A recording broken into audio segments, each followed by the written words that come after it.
Hello friends, हम लोग 10th class की हिस्ट्री SCERT बुक से पढ़ रहे थे। इसका 2 चैप्टर ऑलरेडी करवाया गया है और इसको अपलोड कर दिया गया है चैनल पे, आप जाके देख लीजिए।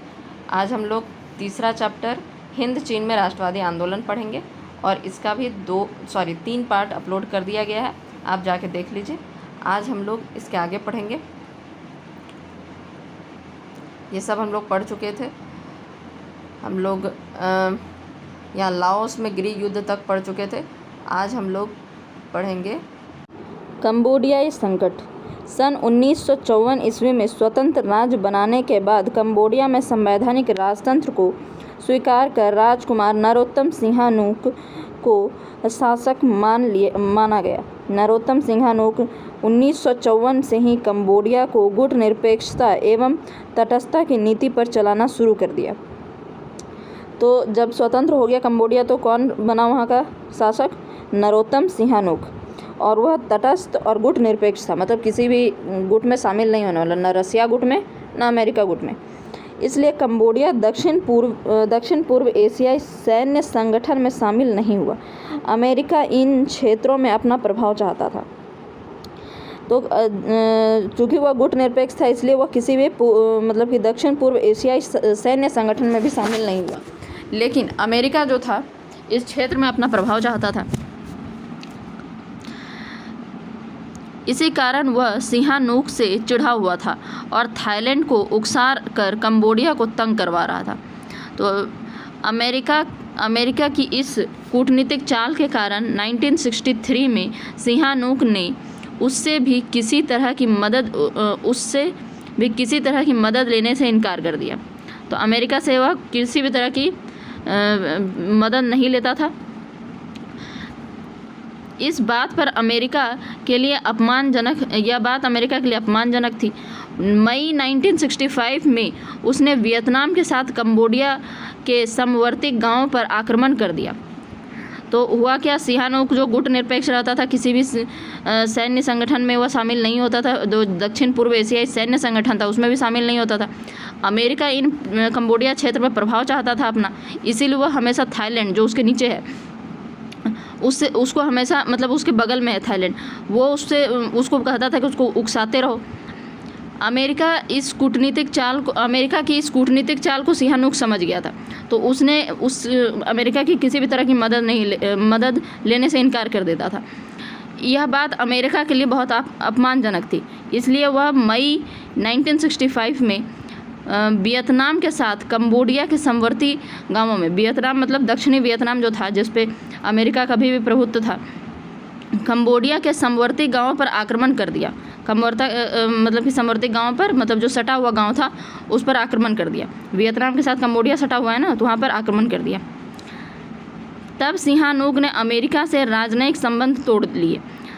आगे चलकर सन 1969 में अमेरिका ने कंबोडिया सीमा क्षेत्र में जहर की वर्षा हवाई जहाज़ से करवा दी।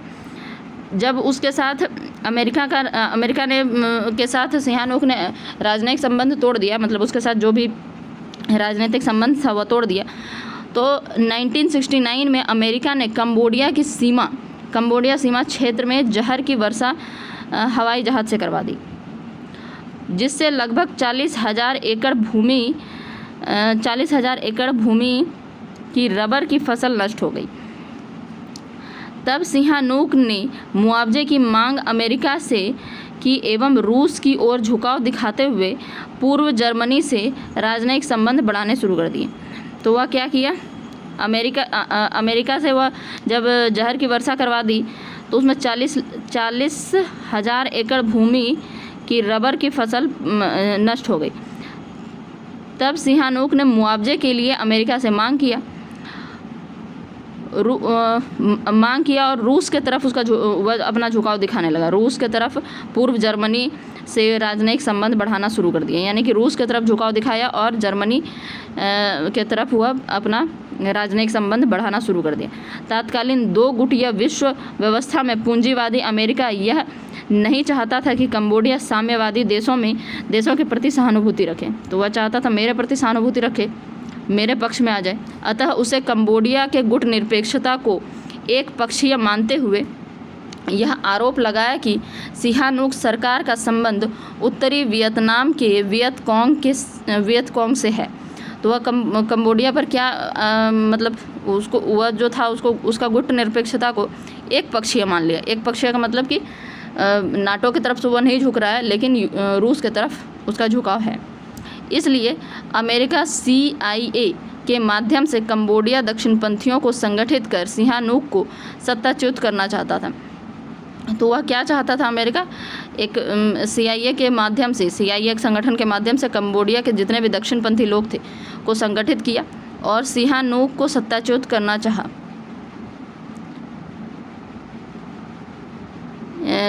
कंबोडिया के जितने भी दक्षिणपंथी थे, यानी वामपंथी लोगों ने जितने भी कंबोडिया के दक्षिणपंथी लोग थे उनको सत्ताच्युत करना चाहा। ठीक है, मतलब कि उनको एक गुट बना के, CIA नाम का गुट बना के संगठित करके सिहानूक को सत्ताच्युत करना चाहता था। अमेरिकी षड्यंत्र के कारण 1970 में दक्षिणपंथियों ने वियतनाम के दूतावास के समक्ष उग्र प्रदर्शन किया। तो इसी कारण अमेरिका यह जो षड्यंत्र रचा था उसमें 1970 में दक्षिणपंथी जितने भी वियतनाम, मतलब कि जितने के कंबोडिया के दक्षिणपंथी थे, वह सब लोगों ने वियतनाम के दूतावास के समक्ष एक उग्र प्रदर्शन किया। इसी परिप्रेक्ष्य में सिहानूक को वियतनाम के प्रति कठोर रुख अपनाना पड़ा।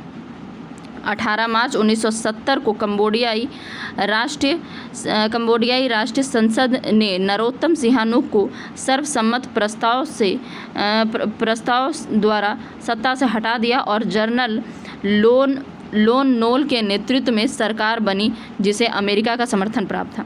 तो उसके बाद 1970 में क्या हुआ? कंबोडियाई राष्ट्र के सब लोग मिलजुल के सिहानूक को हटा दिया और जनरल लोन नोल सरकार बने, जिसको कि अमेरिका का समर्थन प्राप्त था। नरोत्तम सिहानूक ने पेकिंग में निर्वासित सरकार का गठन कर जनरल लोन नोल की सरकार को अवैध घोषित कर दिया। साथ ही राष्ट्रीय संसद को भंग कर दिया और जनता से मौजूदा सरकार को अपदस्थ करने की अपील की। अप्रैल 1970 से सिहानूक ने नई सरकार के विरुद्ध युद्ध छेड़ दिया। सिहानूक ने क्या किया? अप्रैल 1970 से नई सरकार के विरुद्ध युद्ध छेड़ दिया। 1900 मतलब कि लोन नोक के विरुद्ध युद्ध छेड़ दिया, जिसमें उत्तरी वियतनाम एवं वियतकोंग सैनिक से भरपूर मदद मिली।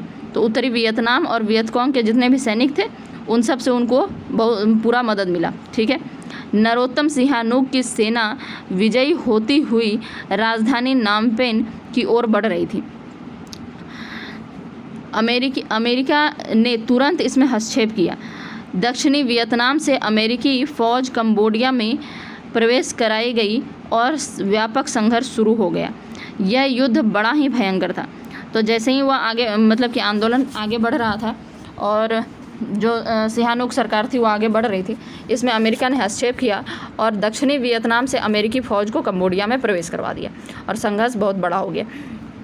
अमेरिकी राष्ट्रपति की इस नीति का व्यापक विरोध अमेरिकी भी कर रहे थे। यह जो अमेरिकी राष्ट्रपति का जो यह नीति था उसका बहुत ज़ोर शोर से अमेरिका में भी इसका बहुत विरोध हो रहा था। राष्ट्रपति निक्सन को अपनी सेनाएं वापस बुलाने की घोषणा करनी पड़ी, परंतु दक्षिणी वियतनाम ने अपनी सेना कंबोडिया में रहने देने की घोषणा कर स्थिति को और जटिल बना दिया। तो राष्ट्रपति जो निक्सन था, मतलब अमेरिका का जो राष्ट्रपति था निक्सन, उसको चूँकि वहाँ अमेरिका में भी विरोध होना शुरू हो गया था कि हम लोग क्यों दूसरे जगह पे जाके, मतलब अपनी सेना को हम भेज रहे हैं, क्यों लड़ाई कर रहे हैं। तो वहाँ पर भी क्या हुआ, विरोध होना शुरू हो गया। तो राष्ट्रपति जो निक्सन थे वहाँ के क्या बोलते हैं, अमेरिका के राष्ट्रपति, उनको अपनी सेनाएं वापस बुलानी पड़ी और दक्षिणी वियतनाम का, लेकिन जो सेना था, दक्षिणी वियतनाम का सेना, उसको कंबोडिया में ही रहने दिया और इस कारण जो स्थिति था बहुत जटिल बन गया। अब लग रहा था कि चीन भी कंबोडिया मामले में हस्तक्षेप करेगा। इस तरह एक बार पुनः दक्षिण पूर्व एशियाई की सुरक्षा खतरे में पड़ गई। स्थिति को भांपते हुए इंडोनेशिया ने एशियाई देशों का सम्मेलन बुलाने का प्रस्ताव रखा। तो स्थिति खराब लग रहा था, इसलिए इंडोनेशिया ने एशियाई देशों का सम्मेलन बुलाने का प्रस्ताव रखा। जितना भी एशियाई देश है सबका सम्मेलन बुलाया। ठीक है, यहाँ 16 मई 1970 को जकार्ता में एक सम्मेलन बुलाया गया। यद्यपि यह सम्मेलन सफल रहा, परंतु कंबोडिया की स्थिति में कोई परिवर्तन नहीं आया। कंबोडियाई छापामारों अमेरिकी सेना के बीच युद्धों, बमबारी, नृशंस हत्याओं के इस दौर में ही 9 अक्टूबर 1970 को कंबोडिया को गणराज्य घोषित कर दिया गया। मतलब सब कुछ चल ही रहा था, कंबोडिया में छापामार युद्ध चल रहा था, अमेरिकी सेना युद्ध कर रही थी, बमबारी हो रहा था। इन सब के बीच में क्या हुआ, 9 अक्टूबर 1970 को कंबोडिया को एक गणराज्य घोषित कर दिया, परंतु सिहानूक एवं लोन नोल की सेनाओं में संघर्ष चलता रहा। तो दोनों के बीच में संघर्ष चलता रहा और यह गणराज्य भी घोषित कर दिया गया।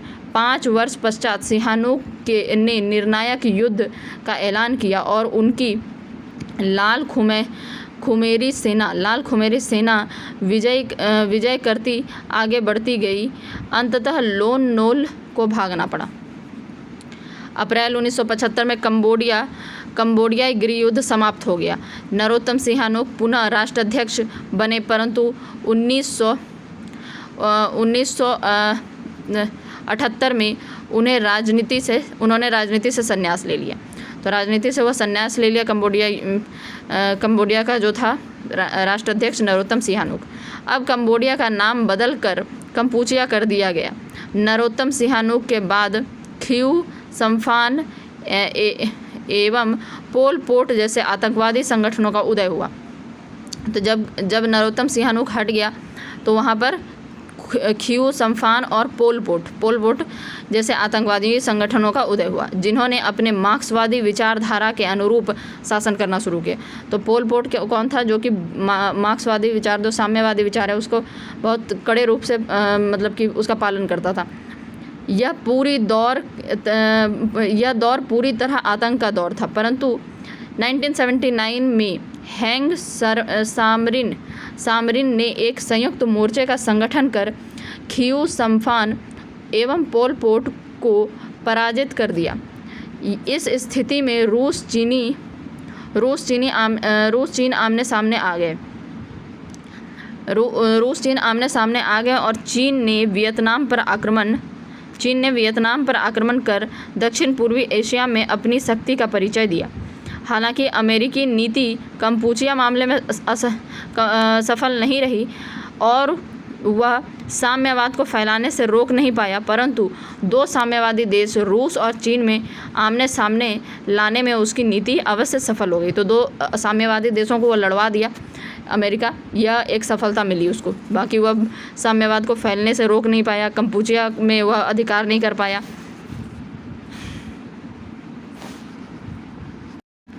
वियतनामी गृह युद्ध और अमेरिका। तो देखते हैं वियतनामी गृह युद्ध और अमेरिका।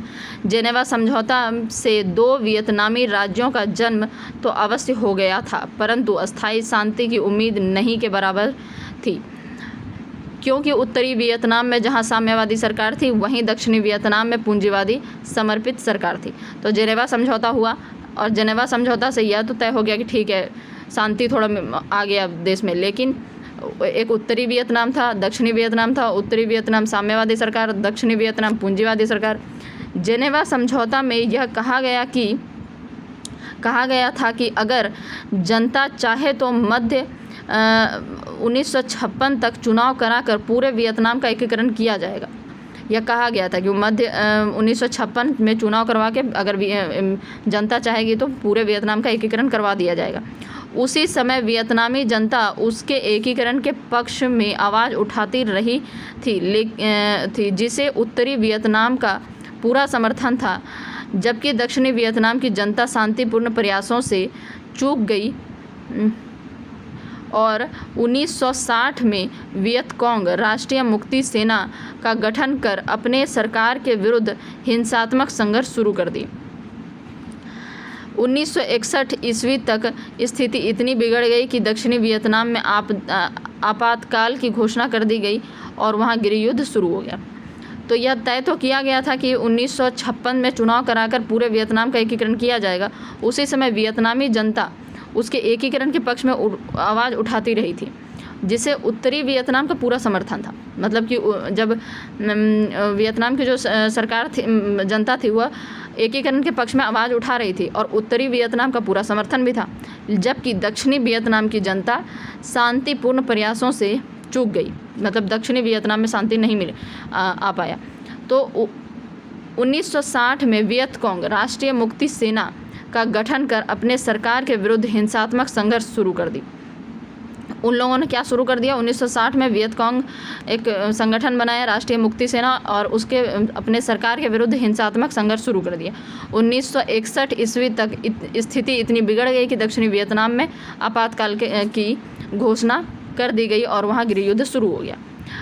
अमेरिका जो दक्षिणी वियतनाम में साम्यवाद के प्रभाव को रोकना चाहता था, सितंबर 1961 में शांति को खतरा नाम से श्वेत पत्र जारी कर उत्तरी वियतनाम की हो चिन मिन सरकार को इस गृह युद्ध के लिए जिम्मेदार ठहराया और 1962 के शुरुआत में अपने 400 सैनिकों को दक्षिणी वियतनाम के मदद के लिए सैगोन भेजा। तो एक श्वेत पत्र जारी किया शांति का, मतलब कि अमेरिका जो दक्षिणी वियतनाम में साम्यवाद का प्रभाव नहीं बढ़ने देना चाहता था, वो 1961 में शांति को खतरा नाम से एक श्वेत पत्र जारी किया और उत्तरी वियतनाम को जो हो ची मिन जो सरकार है उसको या जो गृह युद्ध हुआ दक्षिणी वियतनाम में, उसके लिए उसको जिम्मेदार ठहराया और 4000 सैनिकों को दक्षिणी वियतनाम के मदद के लिए सैगोन भेज दिया। मतलब सैगोन जगह था वहाँ पर उसको मतलब कि सैनिकों को भेज दिया। वास्तविकता यह थी कि न्यो दिन दियम की तानाशाही अत्याचारों से जनता तंग आ चुकी थी। तो यह रियलिटी नहीं था कि हो चिन मिन के कारण कुछ यहाँ पर गृह युद्ध नहीं हुआ था, बल्कि जो अमेरिका समर्थित जो सरकार थी न्यो दिन दियम, उसकी तानाशाही अत्याचारों से जनता तंग आ चुकी थी।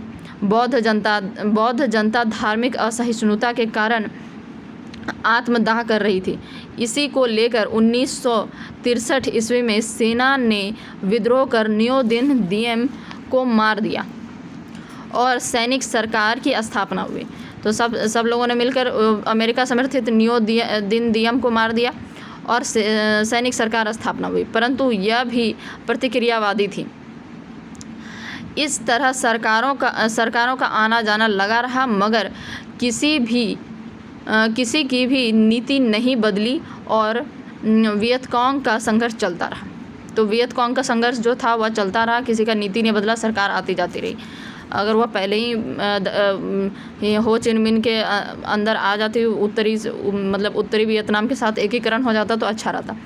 5 अगस्त 1964 को अमेरिका ने उत्तरी वियतनाम पर आक्रमण कर कुछ सैनिक अड्डे तबाह कर दिए। तो अमेरिका ने क्या किया? 5 अगस्त 1964 में कुछ उत्तरी वियतनाम के कुछ इलाकों पर आक्रमण करके सैनिक अड्डों को तबाह कर दिया। तब अमेरिका को चेतावनी भरी धमकियां रूस एवं चीन ने दी, परंतु इसका असर उस पर नहीं पड़ा। तब अमेरिका को चेतावनी भरी धमकियां रूस एवं चीन ने दिया, परंतु इसका असर उस पर नहीं पड़ा। अमेरिका द्वारा शुरू किया गया यह युद्ध काफ़ी हिंसक, बर्बर और एवं यातनापूर्ण था। इस युद्ध में खतरनाक हथियारों, टैंकों एवं बम वर्षक विमानों का व्यापक प्रयोग किया गया था। साथ ही रासायनिक हथियारों नापाम, ऑरेंज एजेंट एवं फास्फोरस बमों का जमकर इस्तेमाल किया गया। तो जब अमेरिका ने उत्तरी वियतनाम पर आक्रमण किया तो रूस और चीन ने उसको धमकी तो दी, लेकिन वह माना नहीं और पूरा मतलब कि बहुत बर्बर और यातनापूर्ण तरीके से वहाँ पर खतरनाक हथियार, इसमें खतरनाक हथियार में एक है नापाम और ऑरेंज एजेंट एवं फास्फोरस बम, ऊपर से एकदम गिराया जा रहा था। यह युद्ध उत्तरी वियतनाम के साथ साथ वियतकॉन्ग समर्थक दक्षिणी वियतनामी जनता सभी से लड़ा गया था। यानी कि यह केवल उत्तरी वियतनाम के साथ नहीं था, उत्तरी वियतनाम के साथ तो लड़ा ही गया, साथ साथ वियतकॉन्ग एवं वियतकॉन्ग समर्थक दक्षिणी वियतनामी जनता जितनी भी है वह उन सब के साथ, यानी कि जो लोग एकीकरण चाहता था, अच्छा चाहता था वियतनाम का, उन सब के साथ लड़ा गया। निर्दोष ग्रामीणों की हत्या कर दी जाती थी, उनकी औरतों और लड़कियों के साथ पहले सामूहिक बलात्कार किया जाता था, फिर उन्हें मार दिया जाता था और अंत में पूरे गांव को आग के हवाले कर दिया जाता था। 1967 थोड़ा हिंदी में हमको दिक्कत होता है। 1967 ईस्वी तक अमेरिका इसे इतने बम वियतनाम में बरसाए जितने द्वितीय विश्व युद्ध में जर्मनी ने इंग्लैंड के विरुद्ध नहीं गिराया था। तो जितना जर्मनी ने इंग्लैंड के विरुद्ध द्वितीय विश्व युद्ध में नहीं गिराया था, उससे कहीं ज़्यादा अमेरिका ने वियतनाम पे बरसाया। अमेरिका की इस तरह की कार्रवाइयों का विरोध राष्ट्रीय एवं अंतर्राष्ट्रीय स्तर पर होने लगा। मतलब यह जो वह काम कर रहा था उसका विरोध किया जाने लगा राष्ट्रीय स्तर पर भी और अंतर्राष्ट्रीय स्तर पर भी। प्रसिद्ध दार्शनिक रसेल ने एक अदालत लगाकर अमेरिका को वियतनाम युद्ध के लिए दोषी करार दिया। इसके आर्थिक कुपरिणाम भी परिलक्षित होने लगे। जाहिर सी बात है, वहाँ पर युद्ध होगा तो आर्थिक कुपरिणाम भी आएगा। कुपरिणाम का मतलब होता है खराब परिणाम, आर्थिक तरीके से खराब परिणाम। प्रति वर्ष 2 से 2.5 अरब डॉलर का खर्चा अमेरिका में वृद्धि हो गया। तो अमेरिका का खर्चा बढ़ गया क्योंकि वहाँ बमबारी करवा रहा था। इसे अमेरिकी अर्थव्यवस्था डामाडोल होने लगी। अंतर्राष्ट्रीय बाजार में डॉलर का मूल्य काफ़ी नीचे गिर गया, परंतु अमेरिका ने दक्षिणी वियतनाम को अपनी प्रतिष्ठा का प्रश्न बना लिया था। मतलब वह ईगो में आ गया था कि यार हमको कैसे हरा सकता है, तो वो थोड़ा सा एक प्रतिष्ठा, मतलब कि मेरा तो इमेज ही ख़राब हो जाएगा। वह इमेज बनाना चाहता था कि हमसे जो टकराएगा चूर चूर हो जाएगा, तो उस तरह का वह प्रतिष्ठा नहीं बना पा रहा था। वह प्रतिष्ठा का प्रश्न बना लिया था और समझौते के सारे प्रयासों को विफल करता हुआ युद्ध को जारी रखे हुए था। वो बहुत सारा उसके पास तरीका था जिससे कि वह समझौता करके समाप्त कर सकता था युद्ध को, लेकिन नहीं किया। ऑरेंज एजेंट क्या है, इसको थोड़ा सा देख लीजिए। यह एक ऐसा जहर था, यह बॉक्स में दिया हुआ है। यह एक ऐसा जहर था जिससे पेड़ों की पत्तियां तुरंत झुलस जाती थी एवं पेड़ मर जाता। जंगलों को ख़त्म करने के लिए इसका प्रयोग किया जाता था। इसका नाम ऑरेंज पट्टियों वाले ड्रामों के रखे जाने के कारण पड़ा। ऑरेंज पट्टी का ड्राम में उसको रखा जाता था, इसीलिए उसका नाम एजेंट ऑरेंज रखा गया। अमेरिका इनका इस्तेमाल जंगलों के साथ खेतों और आबादी दोनों पर जमकर किया। इस जहर का असर आज भी नज़र आता है जन्मजात विकलांगता एवं कैंसर के रूप में। तो यह इसलिए पत्तियों को जला देता था, पेड़ ख़त्म हो जाता था, इससे लोग दिख जाते थे कहाँ पर लोग हैं और उससे मारने में आसानी होता था। तो यहाँ आगे देखते हैं कि हाँ, दूसरी तरफ इधर हम लोग देख रहे हैं ऑरेंज एजेंट के बॉक्स के बगल में, दूसरी तरफ वियतनामी अब साम्यवाद या किसी अन्य बातों के लिए नहीं बल्कि अपने अस्तित्व और अपने राष्ट्र के लिए लड़ रहे थे। तो वियतनामियों का अब क्या, वो साम्यवादी के लिए लड़ेगा, वो उसका तो अब जान ही खतरे में है, तो वो अपने अस्तित्व के लिए लड़ रहा था, अपने राष्ट्र के लिए लड़ रहा था। यहाँ तक कि वियतनामी महिलाएँ अपने पीठ पर बच्चों को बांधकर फुल पैंट पहने हाथों में बंदूक को लिए गश्ती लगाती या सीधे युद्ध में शामिल होती देखी जा सकती थी। महिलाएं भी शामिल हो रही थी या फिर हो चिन मिन मार्ग की मरम्मत करते देखी जा सकती थी। प्राचीन नायिकाओं को आख्यानित कर स्त्रियों को प्रेरित भी किया जा रहा था। मतलब कि स्त्रियां भी इन सब चीज़ों से प्रेरित हो रही थी, बेसिकली यही बताया जा रहा है। इसी संदर्भ में त्रिअयु की कहानी भी सुनने को मिलता है, जिसे इस समय देवी की तरह पूजा जाता था। त्रिअयु 1968 के प्रारंभ में वियतकॉन्ग ने अमेरिकी शक्ति का प्रतीक पेंटागन सहित कई ठिकानों पर धावा बोलकर अमेरिकियों को काफ़ी क्षति पहुंचाई। 1968 के प्रारंभ में वियत कोंग ने अमेरिकी शक्ति का प्रतीक पूर्व पेंटागन सहित, मतलब कि वहाँ पर जो अमेरिका का पेंटागन जो है वहाँ पर भी बहुत सारे ठिकानों पर जो यह वियत कोंग थे उन धावा बोलकर अमेरिकियों को काफ़ी क्षति पहुंचाया। इन धावों ने यह स्पष्ट कर दिया कि वियतनाम के हौसले अभी भी काफ़ी बुलंद हैं और यह भी स्पष्ट हो गया कि वियतनामियों की रसद पहुंचाने वाला मार्ग हो चिन मिन काफ़ी मजबूत है, क्योंकि इसे बमबारियों से नष्ट नहीं किया जा सकता था। वस्तुतः हो चिन मिन मार्ग हनोई से चलकर लाओस कंबोडिया की सीमा क्षेत्र से गुजरता हुआ दक्षिणी वियतनाम तक जाता था, जिससे सैकड़ों कच्ची पक्की सड़कें निकलकर जुड़ी थी। अमेरिका सैकड़ों बार इसे क्षतिग्रस्त कर चुका था। तो वह जो हो चिन मिन मार्ग था जिससे कि रसद आता था लाओस और कंबोडिया सब जगह से, तो वह जो एरिया था उसको बहुत बार अमेरिका उसको कुचलने का कोशिश किया, लेकिन कर नहीं पाया। परंतु वियत कोंग एवं उनके समर्थित लोग तुरंत इसका मरम्मत कर लेते थे, फिर से इसको ठीक कर लेता था तुरंत से। इसी मार्ग पर नियंत्रण करने के उद्देश्य से अमेरिका लाओस कंबोडिया पर आक्रमण भी कर दिया, इसी चक्कर में कि इस मार्ग पर नियंत्रण करना ज़रूरी है। अभी हम लोग पढ़े भी थे कि कंबोडिया पर लड़ाई हुआ, मतलब कंबोडिया लाओस इन सब पर आक्रमण करता था। परंतु 3 तरफा संघर्ष में फंस कर वह उसे वापस होना पड़ा। तो यह लाओस कंबोडिया और वियतनाम तीनों के साथ लड़ाई करके पूरी तरह फंस गया और इसे वापस आना पड़ा। अब अमेरिका भी शांति वार्ता चाहता था, अंततः उसको भी शांति वार्ता करना पड़ा, परंतु अपनी शर्तों पर राष्ट्रमंडल संयुक्त राष्ट्र समेत कई शक्तियाँ इस प्रयास में थी कि वार्ता शुरू हो। तो ये जो राष्ट्रमंडल संयुक्त राष्ट्र संघ यानी कि UN जो था, सबको यह प्रयास कर रहा था कि वार्ता शुरू हो। अतः 1968 में पेरिस में शांति वार्ता शुरू हुई। अमेरिकी हट के कारण 6 माह तक वार्ता एक ही जगह अटकी रही। ठीक है, अमेरिकी हट के कारण मतलब कि वह चाहता था कि वार्ता हो, सब लोग मतलब कि राष्ट्रमंडल संयुक्त राष्ट्र UN जो था और भी जितना बड़ा शक्ति था सब लोग चाहता था कि वार्ता हो जाए, लेकिन अमेरिका जो था अपनी हट के कारण 6 माह तक वार्ता टालता रहा और अटकी रही वार्ता। वियतनामियों की मांग थी कि पहले बमबारी बंद हो, फिर अमेरिकी अपनी सेनाएं हटाए। इसी क्रम में 7 जून 1969 को वियतनामी शिष्टमंडल ने दक्षिणी वियतनाम के मुक्त क्षेत्र में वियतकोंग के सरकार के गठन की घोषणा की, जिसे रूस एवं चीन ने तुरंत मान्यता दे दी।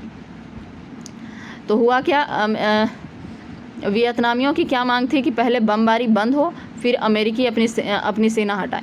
पहले बमबारी बंद हो, फिर अपनी सेना हटाए। ठीक है, इसी क्रम में 7 जून 1969 को वियतनामी शिष्टमंडल ने दक्षिणी वियतनाम के मुक्त क्षेत्र में वियतकोंग के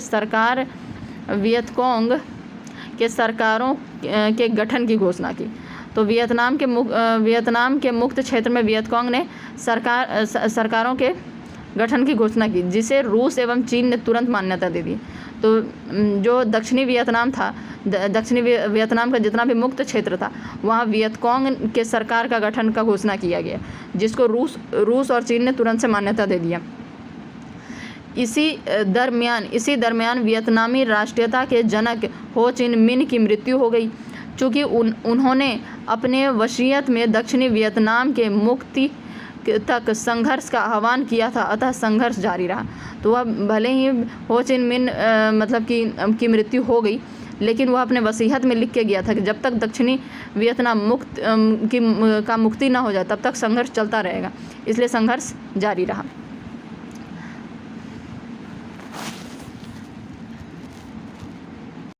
अमेरिकी सफलता और वियतनाम एकीकरण।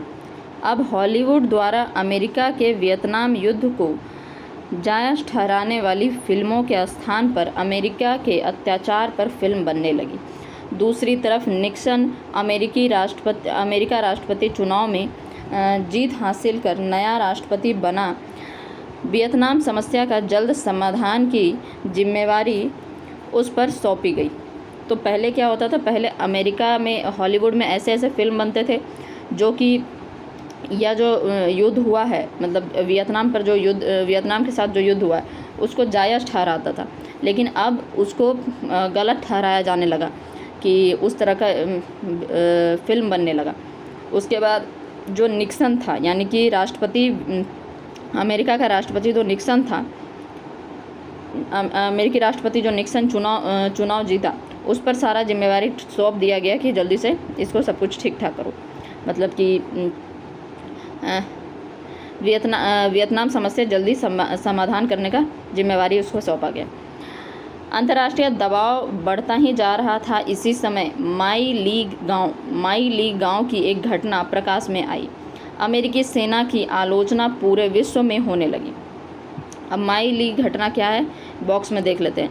दक्षिणी वियतनाम में एक गांव था जहां के लोगों को वियतकांग समर्थक माना। अमेरिकी सेना ने पूरे गांव को घेर कर पुरुषों को मार डाला, औरतों बच्चियों को बंधक बनाकर कई दिनों तक सामूहिक बलात्कार किया, फिर उन्हें भी मारकर पूरे गांव में आग लगा दिया। लाशों के बीच दबा एक बूढ़ा जिंदा बच गया था, जिसने इस घटना को उजागर किया था। तो माई ली गांव क्या था, समझ गए होंगे आप लोग। दक्षिणी वियतनाम में एक गांव था जहाँ के लोगों को ऐसा मान के कि वह वियतकांग के समर्थक हैं, पूरे गांव के पुरुष को मार दिया घेर के, और औरतों बच्चों के साथ बलात्कार किया, उसको भी जला दिया, पूरा गांव को ही जला दिया। उसमें से एक बूढ़ा जिंदा बच गया, जिसके कारण आज हम लोग यह घटना पढ़ पा रहे हैं। अमेरिकी सेना की आलोचना पूरे विश्व में होने लगी। तब राष्ट्रपति निक्सन ने शांति के लिए 5 सूत्री योजना की घोषणा की। अब 5 सूत्री योजना क्या था? पहला, हिंद चीन की सभी सेनाएं युद्ध बंद कर यथास्थान पर रहे। ठीक है, हिंद चीन की जितनी भी सेनाएं हैं सब युद्ध को बंद कर दे और अपने अपने स्थान पर चले जाएं। युद्ध विराम की देखरेख अंतर्राष्ट्रीय पर्यवेक्षक करेंगे। इस दौरान कोई देश अपनी शक्ति बढ़ाने का प्रयत्न नहीं करेगा। युद्ध विराम के दौरान सभी तरह की लड़ाइयाँ बंद रहेगी।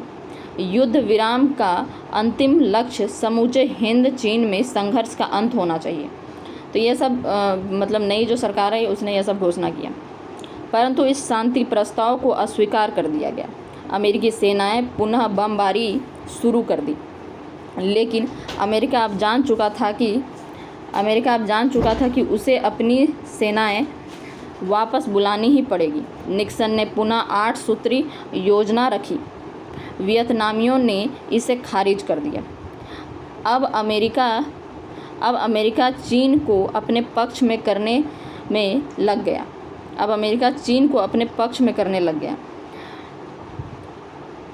24 अक्टूबर 1972 को वियतकांग, उत्तरी वियतनाम, अमेरिका एवं दक्षिणी वियतनाम में समझौता तय हो गया, परंतु दक्षिणी वियतनाम ने आपत्ति जताई और पुनः वार्ता के लिए आग्रह किया। वियतकांग ने इसे अस्वीकार कर दिया। इस बार इतने बम गिराए गए कि कुल विध्वंसक शक्ति हिरोशिमा में प्रयुक्त बम से भी ज़्यादा आंकी गई। हनोई भी इस बमबारी से ध्वस्त हो गया, लेकिन वियतनामी डटे रहे। अंततः 27 फरवरी 1973 को पेरिस में वियतनाम युद्ध के समाप्ति के समझौते पर हस्ताक्षर हो गया। समझौते की मुख्य बातें थी: युद्ध समाप्ति के 60 दिन के अंदर अमेरिकी सेना वापस हो जाएगी। उत्तर और दक्षिणी वियतनाम परस्पर सलाह करके एकीकरण का मार्ग खोजेंगे। अमेरिकी वियतनाम को असीमित आर्थिक सहायता देगा। अमेरिका वियतनाम को असीमित सहायता देगा क्योंकि इतना नुकसान करवाया था। इस तरह से अमेरिका के साथ चले आ रहे युद्ध समाप्त हो गए एवं अप्रैल 1975 में उत्तरी एवं दक्षिणी वियतनाम का एकीकरण हो गया। इस प्रकार 7 दशकों से ज़्यादा चलने वाला अमेरिका वियतनाम युद्ध समाप्त हो गया। इस युद्ध में $9,855 करोड़ खर्च हुए। सर्वाधिक व्यय अमेरिका का था, उसके 56,000 से अधिक सेनाएं मारे गए। लगभग 3 लाख सैनिक घायल हुए। दक्षिणी वियतनाम के 1800 सैनिक मारे गए। अमेरिका के 4800 हेलीकॉप्टर एवं 3600 एवं अनगिनत टैंक नष्ट हो गए। इन सारी घटनाओं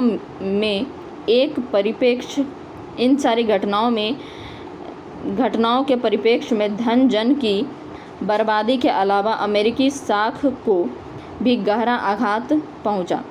पूरे हिंद चीन में वह बुरी तरह असफल रहा। अंततः उसे अपनी सेनाएं हिंद चीन से हटानी पड़ी और सभी देशों की संप्रभुता एवं अखंडता को स्वीकार करना पड़ा। ओके फ्रेंड्स, तो ये चैप्टर आज पूरा कंप्लीट होता है। आप लोग पूरा जितना भी पार्ट अपलोड किया गया सारा देखिए। थोड़ा ये चैप्टर डिफ़िकल्ट था, हम समझ सकते हैं। इसको 1-2 बार और देखना पड़ेगा, तब यह ठीक से याद हो पाएगा। समझ में भी अगर नहीं आया तो 1-2 बार और देखिए, आपको समझ में आ जाएगा। Thank you.